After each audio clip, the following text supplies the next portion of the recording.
Mark Twain Selected Works. Extract from Chapter 24 of Roughing It, 1872. I resolved to have a horse to ride.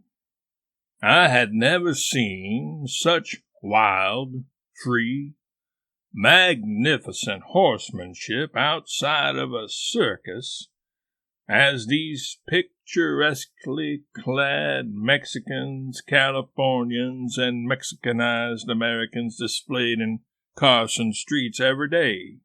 How they rode, leaning just gently forward out of the perpendicular, easy and nonchalant, with broad slouch hat brim blown square up in front and long riata swinging above the head.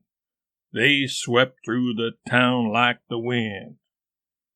The next minute they were only a sailing puff of dust on the far desert.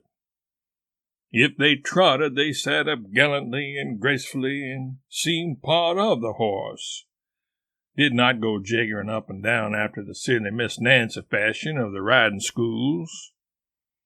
I had quickly learned to tell a horse from a cow and was full of anxiety to learn more. I was resolved to buy a horse. While the thought was rankling in my mind, the auctioneer came scurrying through the plaza on a black beast that had as many humps and corners on him as a dromedary, and was necessarily uncomely. But he was going at 22. Horse, saddle, and bridle at $22, gentlemen. And I could hardly resist. A man whom I did not know, he turned out to be the auctioneer's brother, noticed the wistful look in my eye and observed that was a very remarkable horse to be going at such a price, and added that the saddle alone was worth the money. It was a Spanish saddle with ponderous tapaderos and furnished with the ungainly sole leather covering with the unspellable name. I said I had half a notion to bid. Then this keen-eyed person appeared to me to be taking my measure.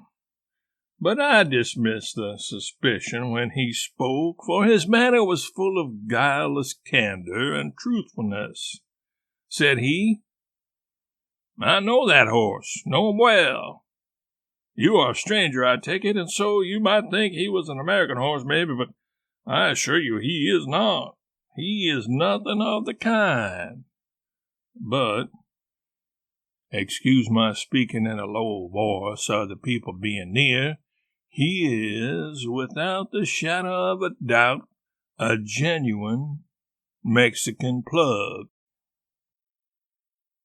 I did not know what a genuine Mexican plug was, but there was something about this man's way of saying it that made me swear inwardly that I would own a genuine Mexican plug or die. "Has he any other advantages?" I inquired, suppressing what eagerness I could. He hooked his forefinger in the pocket of my army shirt, led me to one side, and breathed in my ear impressively these words: "He can outbuck anything in America." Going at $24.50. 27! I shouted in a frenzy. "And sold," said the auctioneer, and passed over the genuine Mexican plug to me. I could scarcely contain my exultation. I paid the money and put the animal in a neighboring livery stable to dine and rest himself.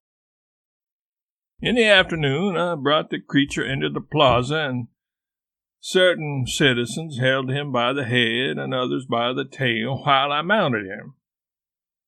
As soon as they let go, he placed all his feet in a bunch together, lowered his back, and then suddenly arched it upward and shot me straight into the air a matter of 3 or 4 feet.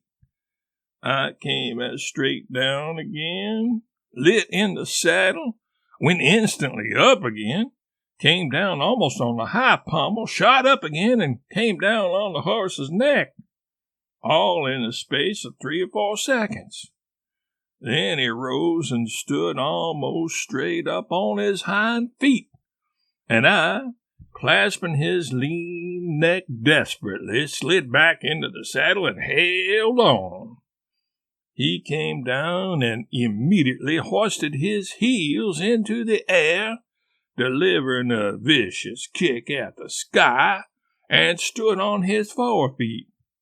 And then down he came once more, and began the original exercise of shooting me straight up again. The third time I went up, I heard a stranger say, "Oh, don't he buck, though!"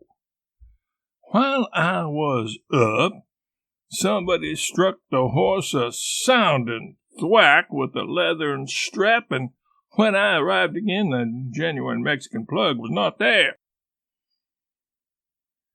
A California youth chased him up and caught him and asked if he might have a ride. I granted him that luxury. He mounted the genuine, got lifted into the air once, but sent his spurs home as he descended, and the horse darted away like a telegram.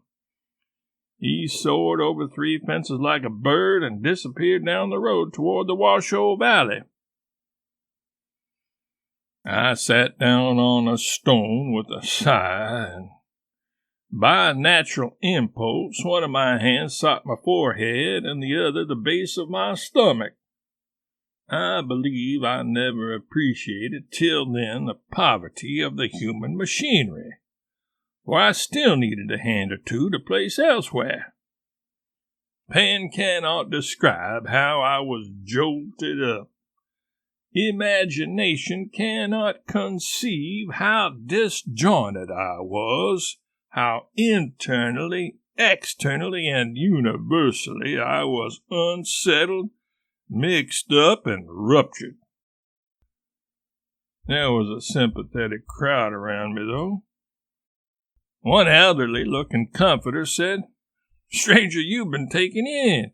Everybody in this camp knows that horse. Any child, any Injun could have told you that he bucked. He is the very worst devil to buck on the continent of America. You hear me? I'm Curry, old Abe Curry.